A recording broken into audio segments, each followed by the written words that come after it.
speaker, says we must not allow that paradox to stand in the way of action. Africa should leapfrog dirty energy and embrace clean power. And as we heard from Minister Baerbock, under his leadership, Kenya is doing just that, aiming to reach 100% clean energy by 2030. Please join me in welcoming the President of Kenya, Dr. William Ruto.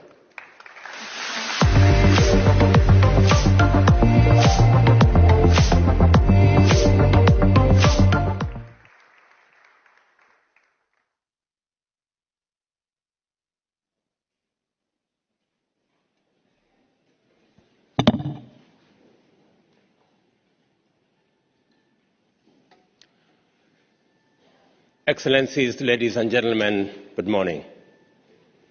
I'm delighted to join you this morning in this energy transition dialogue. I am grateful and I congratulate those who have been involved in bringing us together as the conference celebrates its 9th anniversary.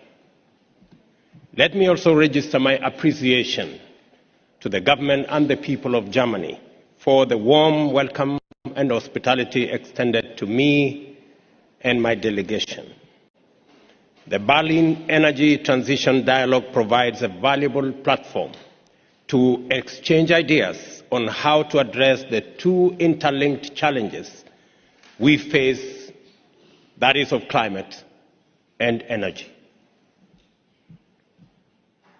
The conference comes just a week after the IPCC released the synthesis report, which essentially puts the world on notice that we are on the brink of irrevocable damage unless we act swiftly and before it's too late.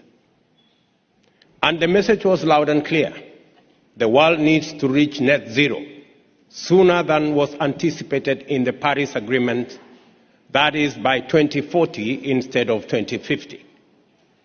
How to achieve that goal and what are the drastic actions needed to cut emissions is the dialogue that governments and policymakers around the world must have. And that is why this energy transition meeting is timely.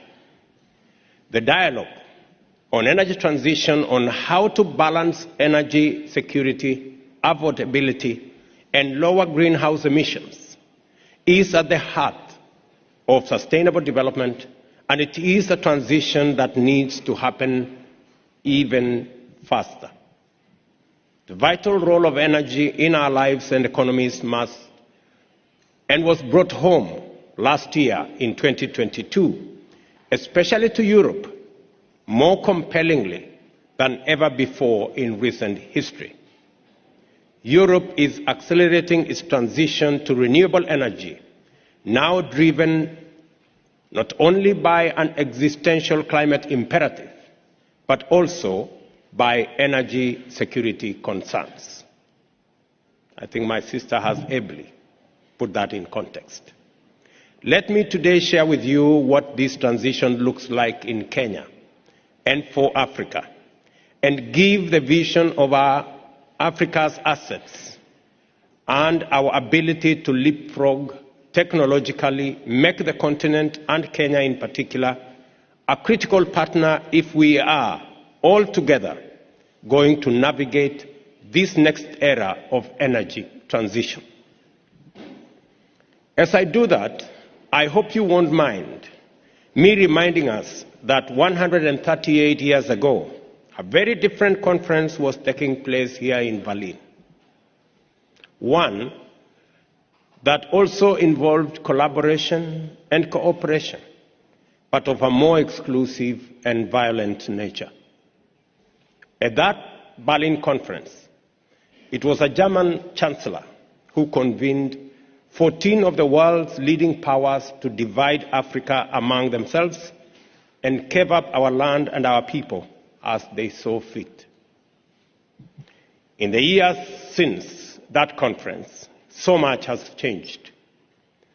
We have seen the rise and fall of empires, the independence of African states, and the dawn of new challenges that demand a collective and collaborative response from all of us as we are gathered here in one such. Today, in Africa, we face multiple intertwined crises. We are the continent least responsible but most vulnerable to climate change and its impacts. We are the continent with the least energy access, with over 600 million Africans still without access to energy. And of course, Africa still carries the scars of colonialism and economic and institutional dependencies that followed it.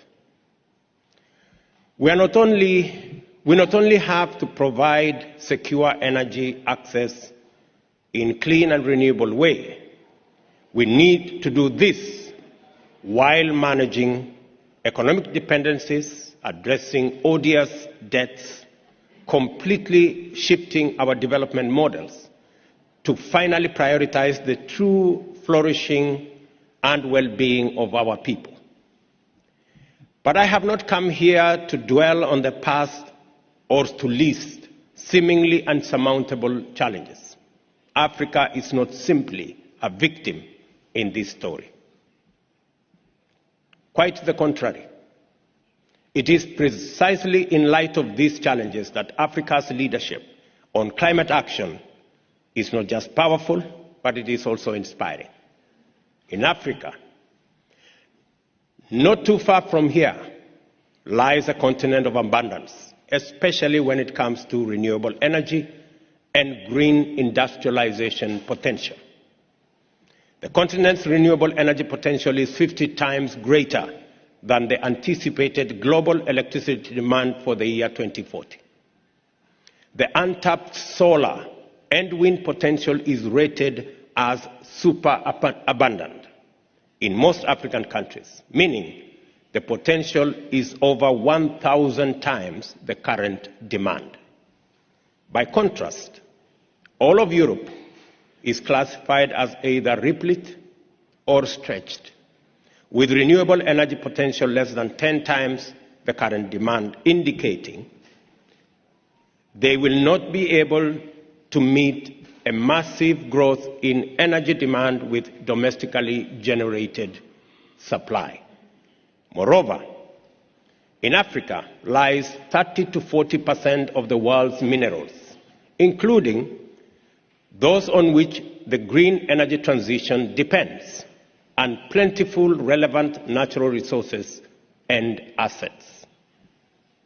Add all that to Africa being home to the world's youngest and most rapidly expanding workforce. 60% of Africans, for the record, are under the age of 25. And you start seeing, from where I stand, why we need a conversation about Africa. Besides, we have the benefit of being able to leapfrog into a cost curve of technologies that didn't exist even a decade ago. One that supports green economic growth.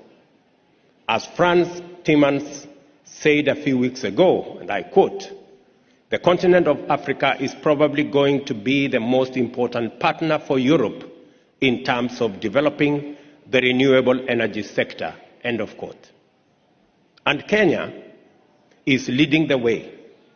We will be the continent's green energy hub. Our national grid is small, at just 3 gigawatts, yet 92% of the power on it comes from zero carbon sources like geothermal, hydro, wind, and solar. We aspire to reach 100% renewable in 2030 and to take a quantum leap to 100 gigawatts grid size and 100% renewable by 2040. That is possible thanks to our untapped potential of nearly 78 gigawatts of solar energy, over 57 gigawatts of wind energy, at least 10 gigawatts of geothermal energy, and 6 gigawatts of hydro. But the small grid size and relatively high energy costs have made it hard to attract energy-intensive industry to Kenya in the past. Yet energy-intensive anchor demand is exactly what is needed to make investment in additional renewable energy generation capacity bankable. Therefore, renewable energy generation capacity and industrial deployment need to be developed concurrently to overcome the current stalemate where each is waiting for the other to happen. This is a fundamental difference with European renewable energy development, where limitations may be available locations, maybe permits and grid management, but you do not need to line up demand before you develop an investment case. This African reality tends to surprise foreign investors and drive the misunderstanding that there is no viable opportunity.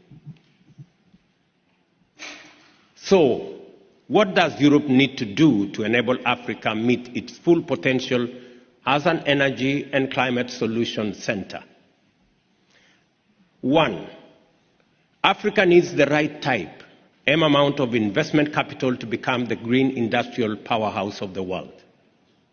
Renewable energy investment and associated infrastructure is almost all upfront capex.